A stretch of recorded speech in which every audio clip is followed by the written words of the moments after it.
リバーブ.com でハジャちゃんみたいなベースキットがあってすぐ購入しました。私が買って売り切れになった。ここで使うパーツはボディとネックのみです。今回作るベースって一体どんなベース？8弦ベースです。8弦ベース、それ食べ物？いや、食材を買うために必要なツールです。そして寂しがっているハジャちゃんのために彼氏にしてくれるつもりです。ではこれからボディチェックをします。ボディ材はアッシュですね。木目もろもろですね。でも結構重たいですね。2280g って 5.026 ポンド。これはめっちゃ重い方です。パーツを全部取り付けたハジャちゃんの方が軽いです。でも不思議なことにこのキット自体はあんまり重くないです。とにかくこのペースの面があんまり気に入らなくて、ハジャちゃんをトレースして成形手術します。ノコギリを持って小引きしていきます。楽しくやっていきましょう。ボディを反っていくことによってだんだん重さが減ってダイエットに成功すると思います。目指しは4ポンド。以前にもこんな無慈悲なこと結構やってきたのでお安いご用です。絶対に真似しないでね。私にはサイドジャックホールがあんまり好きじゃないんで、切り取ったところのかけらを使って埋めていきたいと思います。木目がほぼ同じなんで、ほらあんまり目立たないでしょ。裏の空間はご覧の通りおがくずと木工用ボンドの混合物で埋めていきましょう。最後に仕上げのサンディングでご覧の通りきれいに埋めることができました。ついでにポテンショメーターホールも全部埋めていきましょう。ポテンショメーターの位置は全部変わります。埋め剤とボディの色があんまり変わらないんで、ほとんど目立ちません。これからはアクティブプリアンプの取り付けのため、狭いコントロールキャビティを無慈悲なドリル技で拡張していきます。木工用ルーターさえあればよりきれいに作業するのができますが、ルーターでコントロールキャビティを拡張する動画は他にもありますので、HJ はここで変態テクニックで再生数を稼ぐため偏屈なことをやっているわけですよ。なんちゃって。これからタミヤプラボードで新しいキャビティカバーを作ります。合わせながら直しながら合わせながらの繰り返しでなんとなく合います。できたらネジ穴の表示をしてインデックスをつけて一旦放置しときます。で、8弦ベースはいつバッテロ。これからはバッテリーボックスの取り付けのため無慈悲なドリル技をもう一回ご披露させていただきたいと思います。コントロールキャビティの作業と同じ要領でやっていきましょう。側面をちゃんとサンディングしていきます。バッテリーボックスからの点線をコントロールの方に通すためホールを掘ります。最後に仕上げのサンディングでボディの成形手術は完了になります。この作業をすることによってアクティブプリアンプにも対応できるし、ボディの重さも結構軽くなることができます。1100g、4ポンドも超えない。これは革命的です。これは家に転がっていたジョン・イーストさんのベースプリアンプです。3バンドでアクティブパッシブの切り替えができるモデルです。これからは新しいポテンショメーターホールの掘り作業です。この作業の前にレイアウトを慎重に決めます。一本で掘る作業じゃなくて、切りのサイズをどんどん広げながら掘る理由は、万が一掘るときに木が急に壊れることもあるので、こんな風に慎重にするわけです。これからはプリアンプを試しに取り付けてみて確認してみます。ノブもつけてみます。これからさっき放置していたコントロールキャビティカバーの作業です。ネジ穴にメントリをちゃんとつけましょう。実際に使うネジでメントリを確認しながら作業しましょう。そしてカバーをボディに取り付けて確認してみます。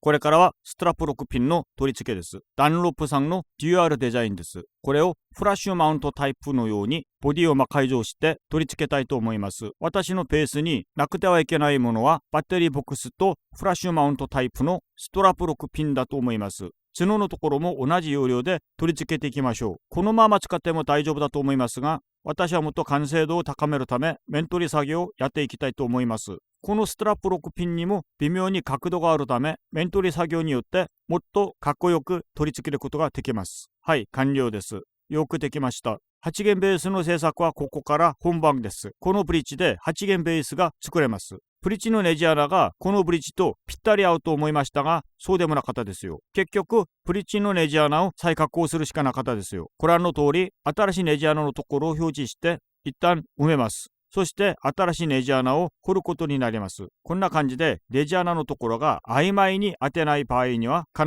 ず埋めてから掘り直しをすることです。このブリッジは通常のベースブリッジのようにブリッジのお尻から弦を貫いて取り付けるタイプと、ボディの裏面から弦を貫いて取り付けるストリングスルーボディというタイプができます。これを応用して8弦ベースが作れます。今やってる作業はボディを貫く作業です。そしてナットの再加工です。やり方は前の動画にちゃんと説明しておいてますので、ご覧ください。このベースは4弦から8弦ベースになる定めなので、スロットも8箇所になります。ご覧の通りきれいに整えていきましょう。まずはベースの弦のためのスロッティングをしていきましょう。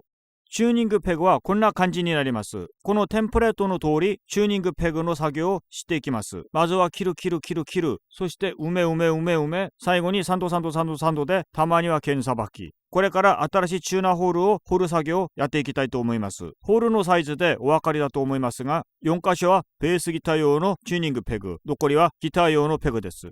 人呼んで復元ベース。低音部と高音部の弦を同時に弾いて、より豊富でアグレッシブなサウンドを足すことができます。プログレッシブなサウンドが好きなベーシストがよく使ってるし、変態もよくは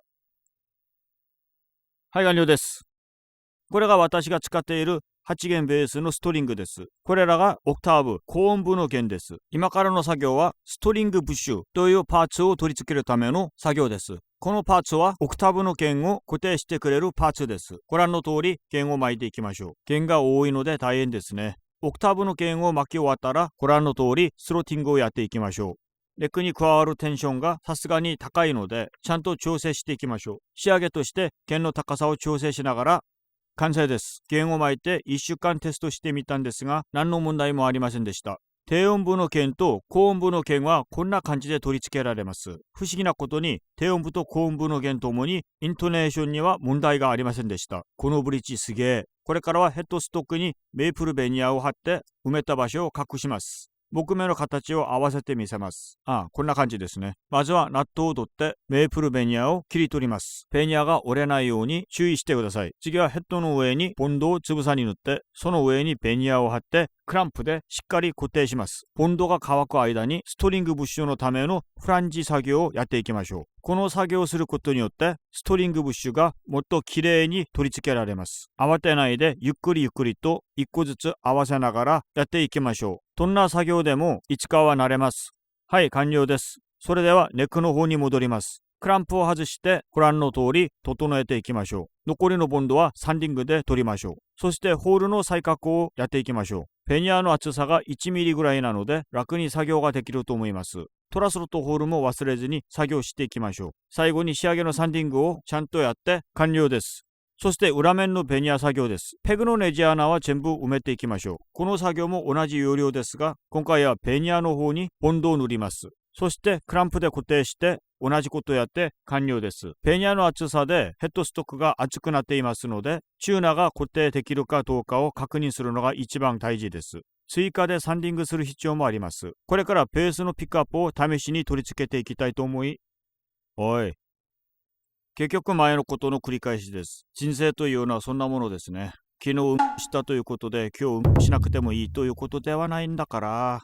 これは魔界以上にはよくあることですね。何か合わないところがいっぱいあるので、それを修正しながら完成するのも楽しみじゃないかなと。これからボディの塗装です。まずはサンディングをして汚れを取りましょう。そしてライターオイルで拭き取ります。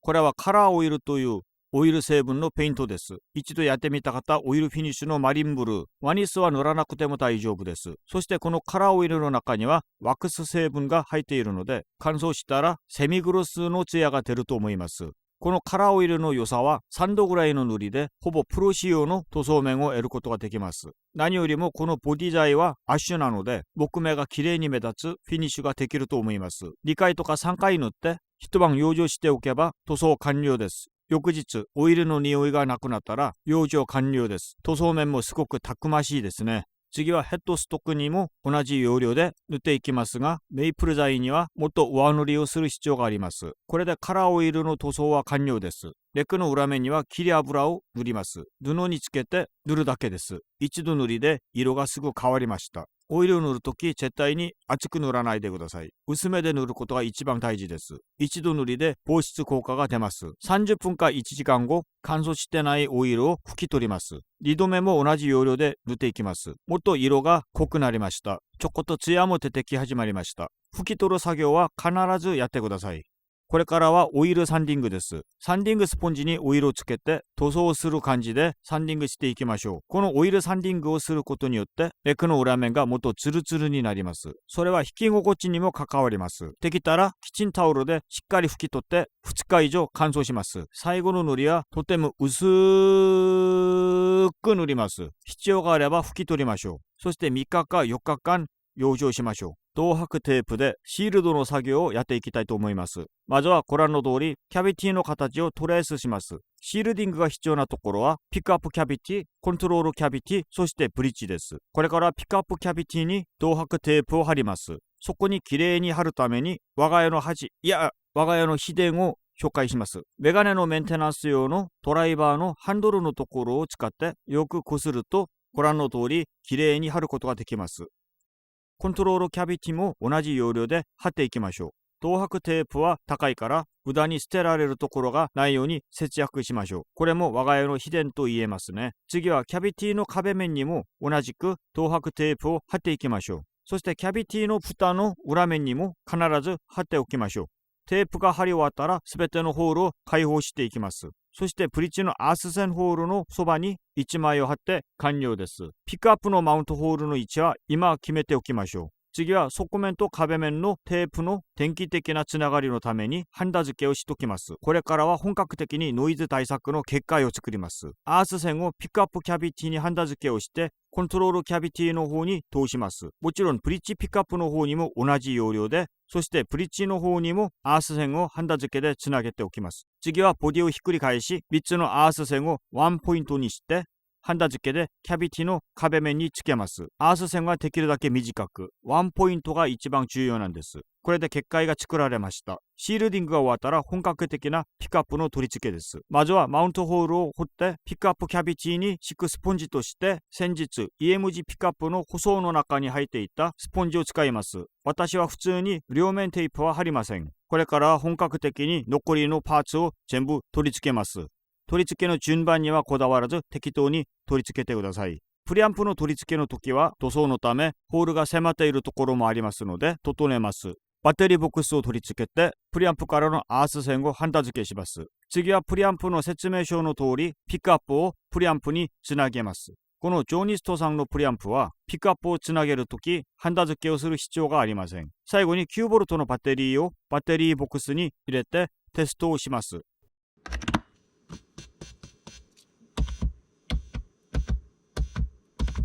音がちゃんと出てます。成功しました。これから仕上げです。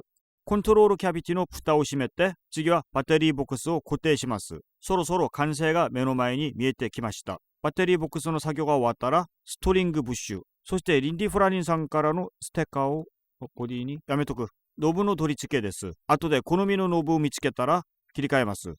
ではこれで私が魔法を使ってピックアップの色を変えました。これも簡単な作業ではありませんでした。やり方は秘密です。これからチューニングペグの取り付けです。何かが変わってませんか？はい、私がついにスパナを買いました。動画からの収入で買いました。ありがとうございます。これからはネックとボディのファイナルフュージョンです。プッシングマウントホールについていた塗装を整える必要がありますね。終わったらすぐネックとボディをフュージョンします。ついに完成しました。超かっこいいですね。音はどうなるか楽しみです。まずはチューニングから。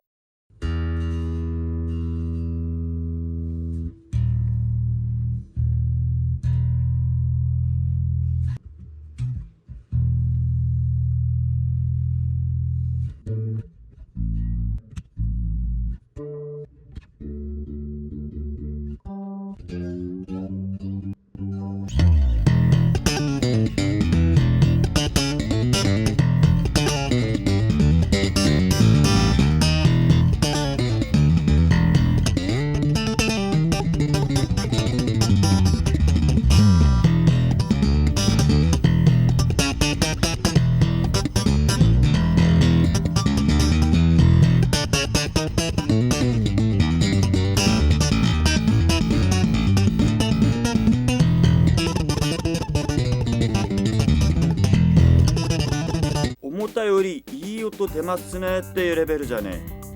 商品ができました。そしてキットの重さよりも 25g 減っています。まだこいつの名前をつけておりません。この子の名付け親になってください。コメントとして承ります。いいねが一番高い方がこの子の名前になってしまいます。では次のベースを作ってみたわ。お楽しみに。